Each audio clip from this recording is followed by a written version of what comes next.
Qeni policor filloi të lete me dëshpërim drejt arkivolit të vogël të vajzës, dhe askush nuk ishte i përgatitur për atë që do të zbulohej më pas.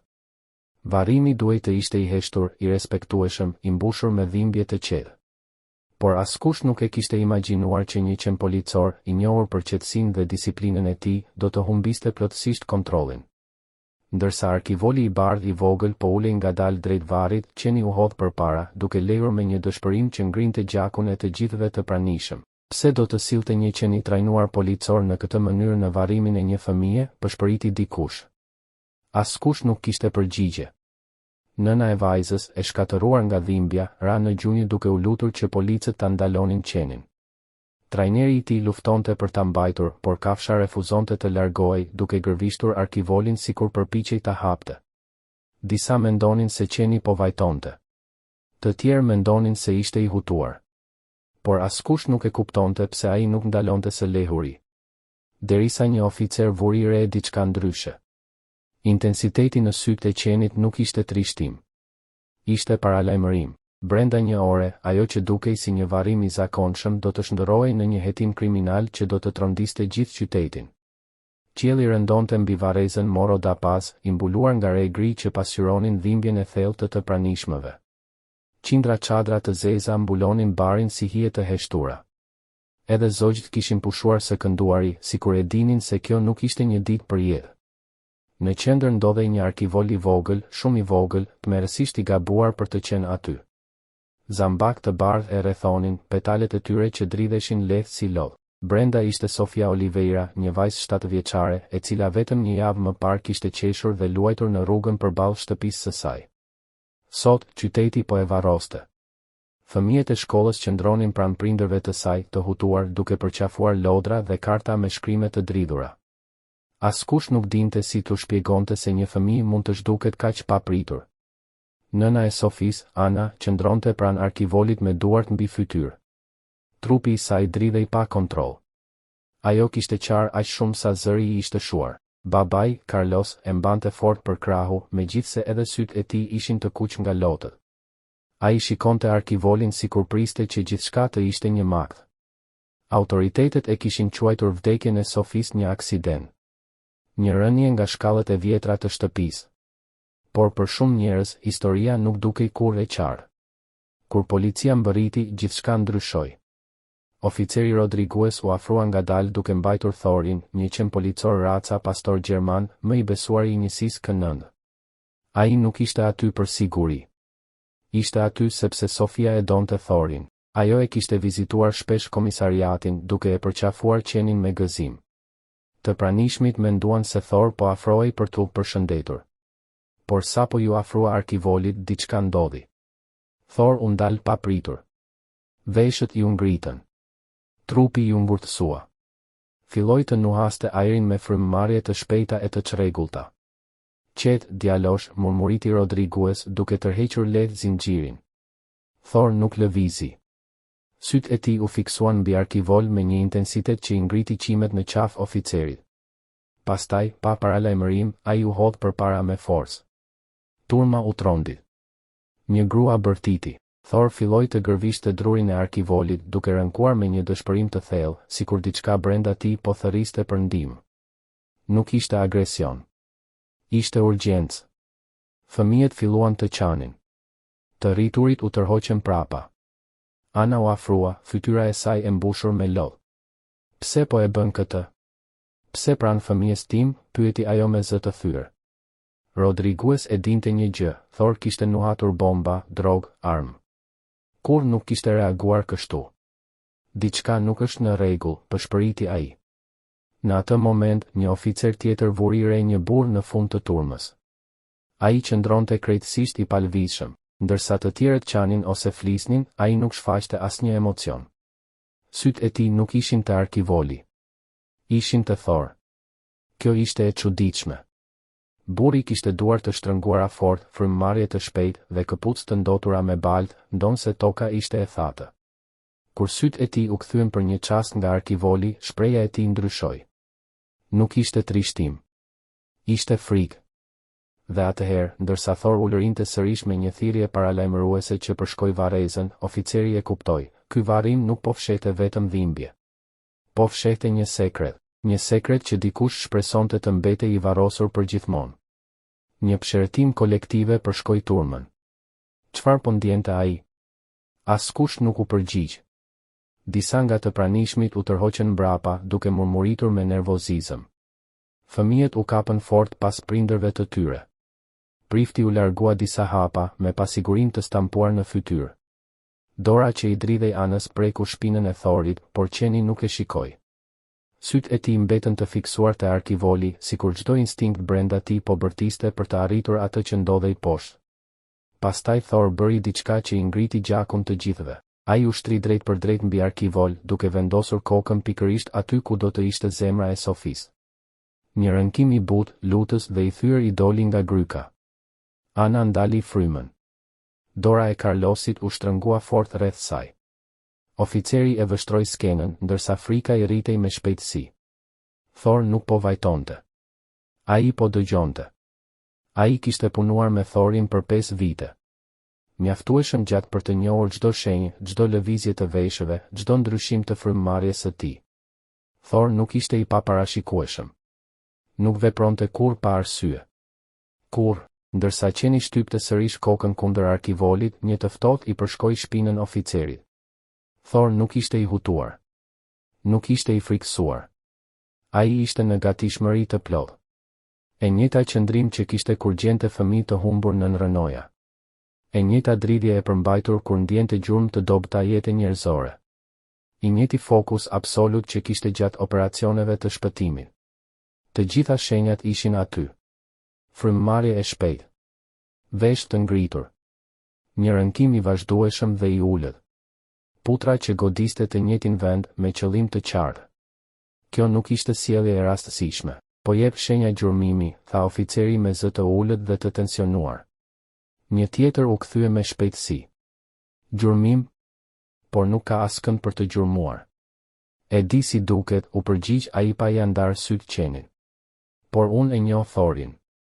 Thor ngriti sërish kokën dhe filloi të nuhaste thellë rreth bazës së Arkivolit. Hunda e tij ndiqte një model të padukshëm, të kuptueshëm vetëm për të. Her pas here ndalonte, veshët I dridheshin dhe trupi I vibronte mes urgjencës dhe frustrimit. Ky është pozicioni I tij kur ndjen jetë, përshpëriti oficeri tjetër me sytë e zgurdulluar. Po, u përgjigj ai ngadalë. Dhe pikërisht kjo është e pamundur. Një oficer I ri afër tyre foli me zë të thyer. Ajo u shpall e vdekur 3 ditë më parë. Thor leh papritur, sikur t'i përgjigjej. Turma u drodh. Ana u kthye me sy të egër dhe të dëshpëruar. Çfarë po thot ai? Çfarë do të thot kjo? Zëri I saj dridhej nga një frikë që nuk guxonte ta thoshte me zë të lartë. Oficeri u gjunjëzua pranë Thorit dhe I vendosi dorën mbi shpatull. Ma trego përsëri, djalosh. Thor e përsëriti me njëherë të njëjtën sekuencë, një frymëmarrje e thellë, një nuhatje e fokusuar, një putër e shtypur fort në anën e Arkivolit. Pastaj ngriti kokën dhe e shikoi oficerin drejt në sy, duke nxjerrë një rënkim të vazhdueshëm. Po tregon një erë, përshpëriti ai. Erë e çfarë? Pyeti tjetri. E jetës. Një murmuritje tronditjeje përshkoi të pranishmit. Disa u tërhoqën prapa. Të tjerë shikonin Arkivolin sikur të kishte filluar të pulsonte. Ana u kap pas krahut të burrit. Jo, kjo nuk mund të jetë e vërtetë. Ata na thanë që ajo kishte ikur. Zëri ju thye mes shpresës dhe terrorit. Oficeri u ngrit, syt të fiksuar te Arkivoli.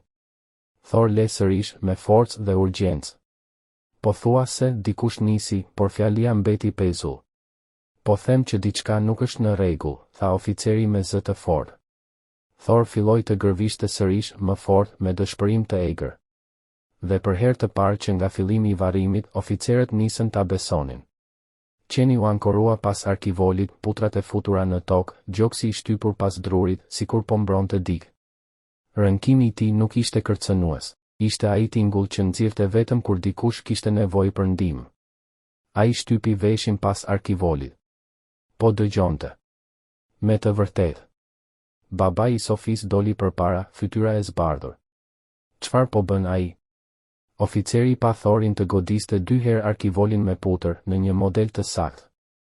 Të njëjtin sinjal që përdorte gjatë misioneve të kërkim shpëtimit kur konfirmonte një të mbijetuar.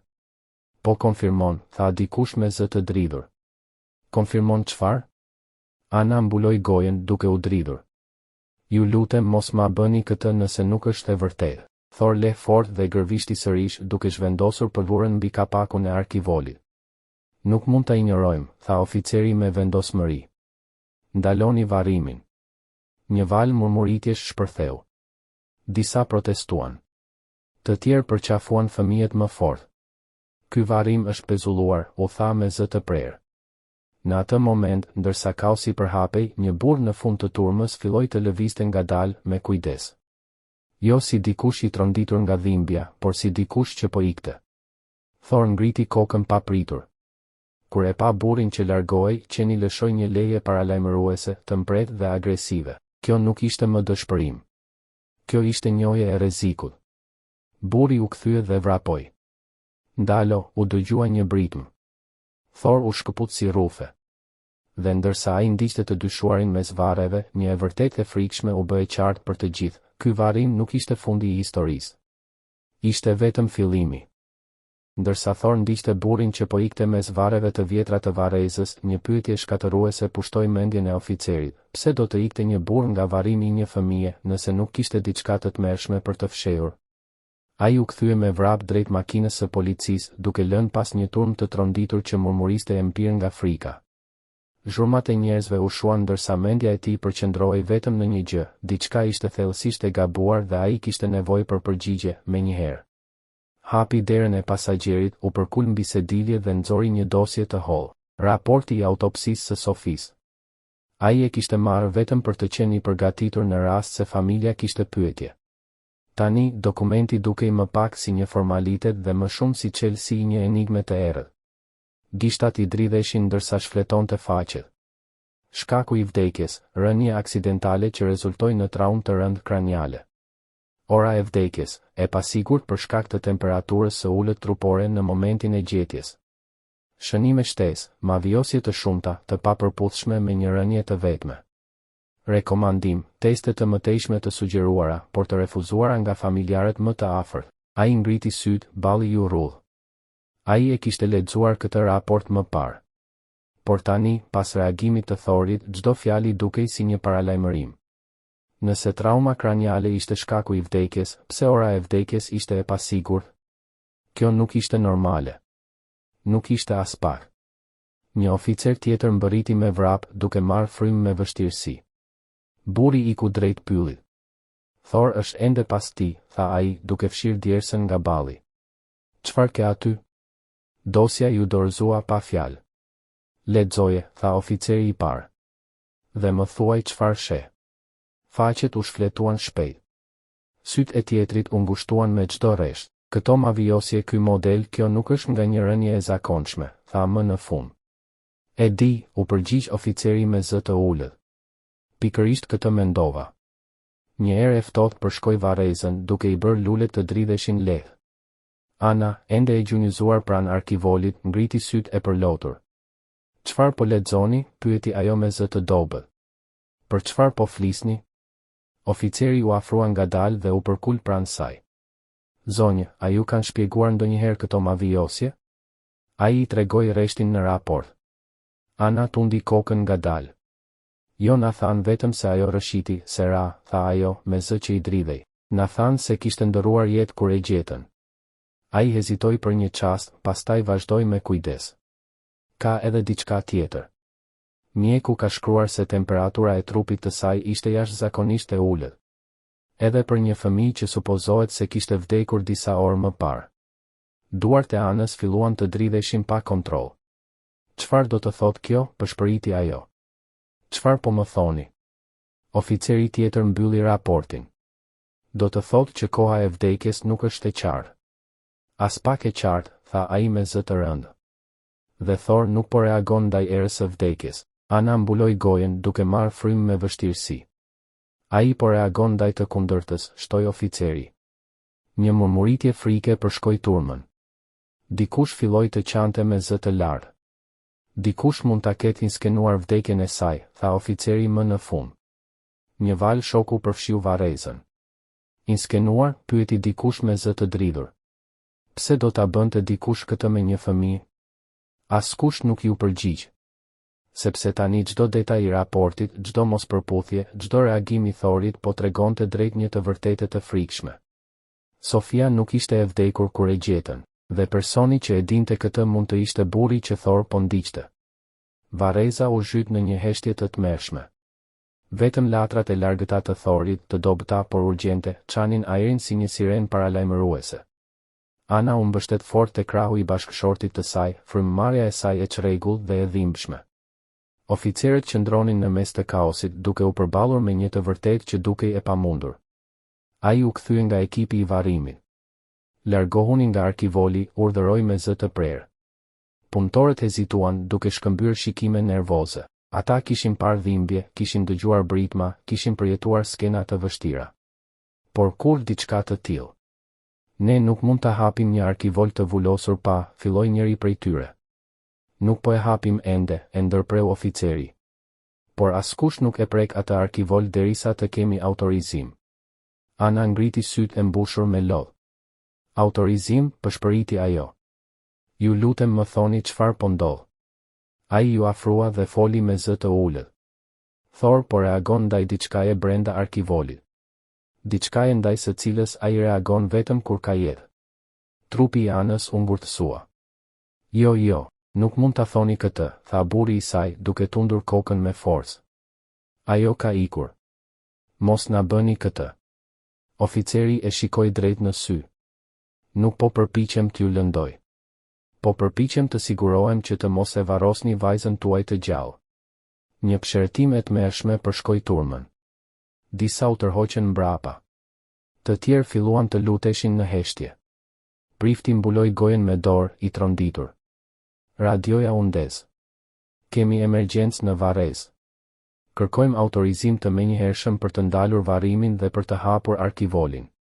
Personel mjekësor të jetë në gatishmëri. Pas një pauze të rëndë, përgjigjja erdhi, autorizimi i miratuar.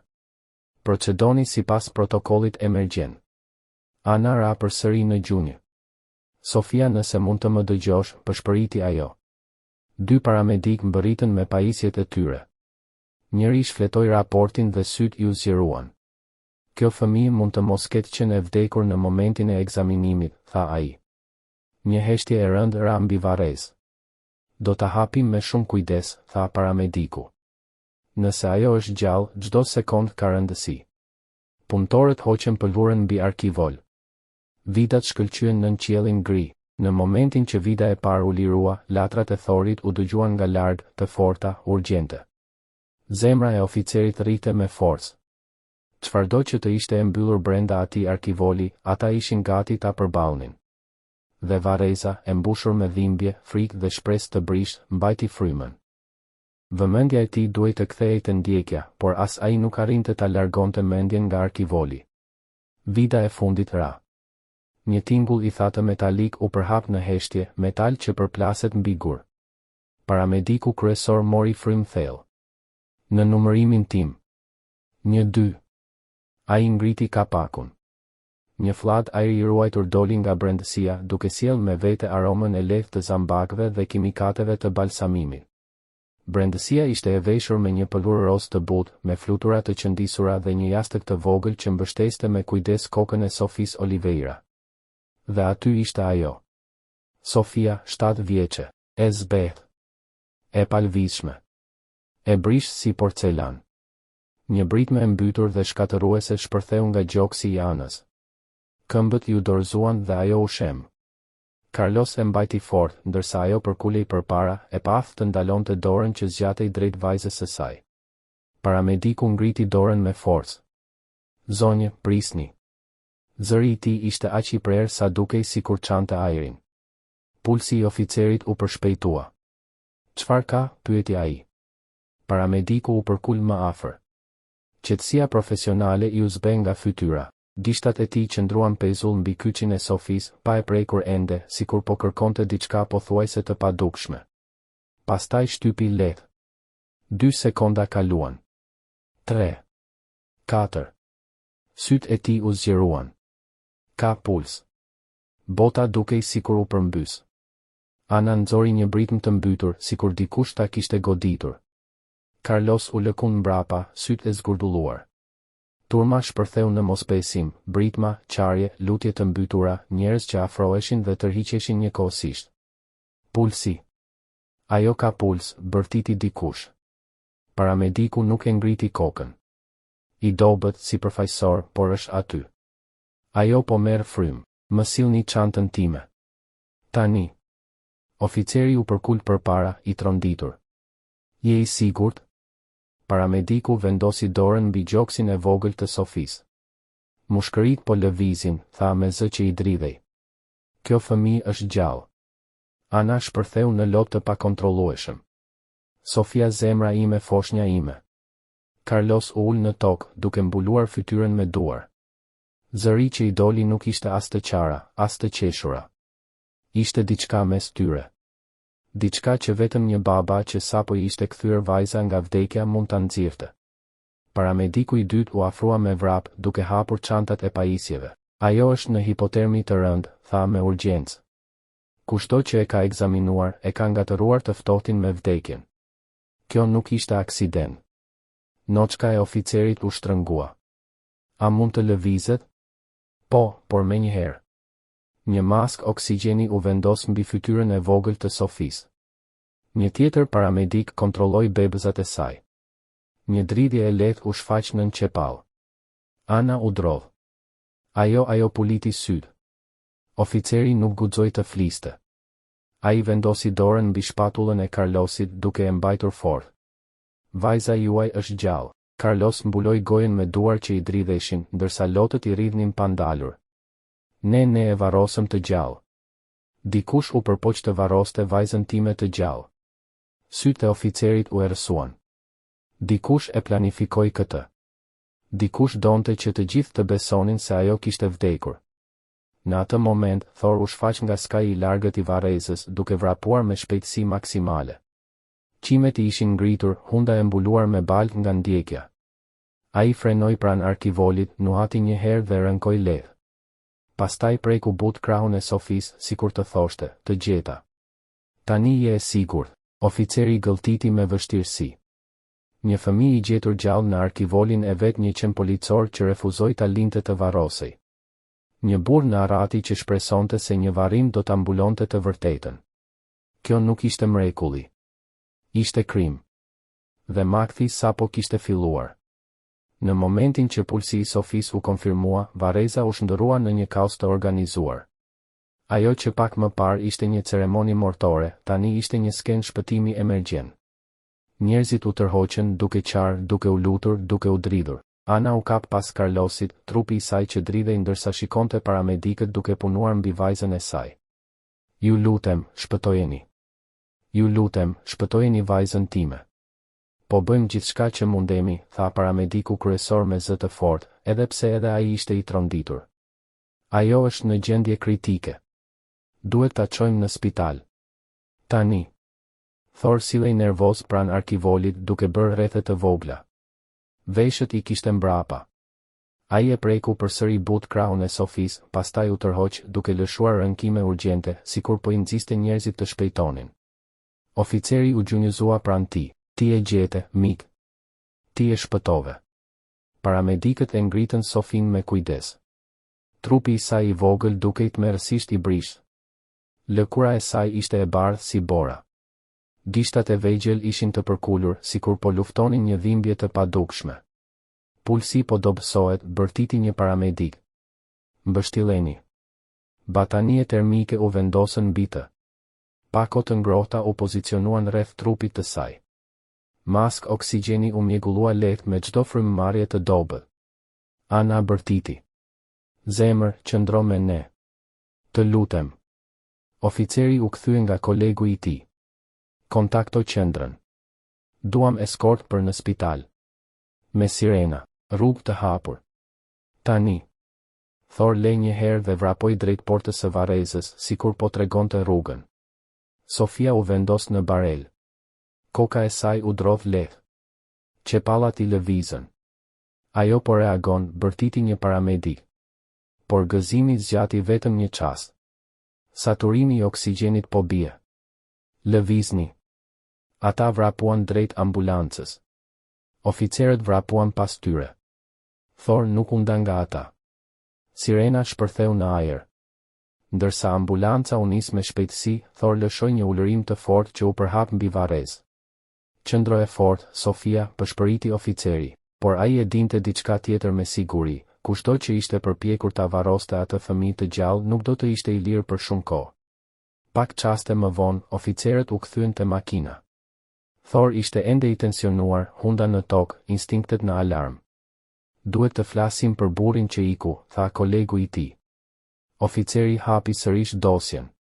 Këtë herë nxori një raport tjetër. Raportin e incidentit në shtëpi. Ai lexoi shpejt. Pastaj u ngrin. Britma u dëgjuan para rënjes. Derë e mbyllur nga brenda. Një burr u pa në shtëpi më herët atë ditë. Thor rënkoi thellë dhe vendosi putrën mbi një rreshtë, fqin raportoi një burr të paidentifikuar. Oficeri e kuptoi menjëherë. Ai ishte në varrim. Ai donte të sigurohej që ajo të mos zgjohej kurrë. Gjurmët çuan drejt pyllit. Dhe aty, pas një peme të rrëzuar, ata e gjetën. Një thik. Një fytyrë e çmendur nga urrejtja. Një kriminal I kapur. Thor u hodh përpara. Drejtësia u mbyll. Në spital, orë më vonë, mjeku doli me një buzëqeshje të lodhur. Ajo është stabile. Do t'ja dalë. Ana ra në lot gëzimi. Në dhomë, Sofia hapi sytë. Thor pëshpëriti ajo. Qeni uli kokën pranë saj.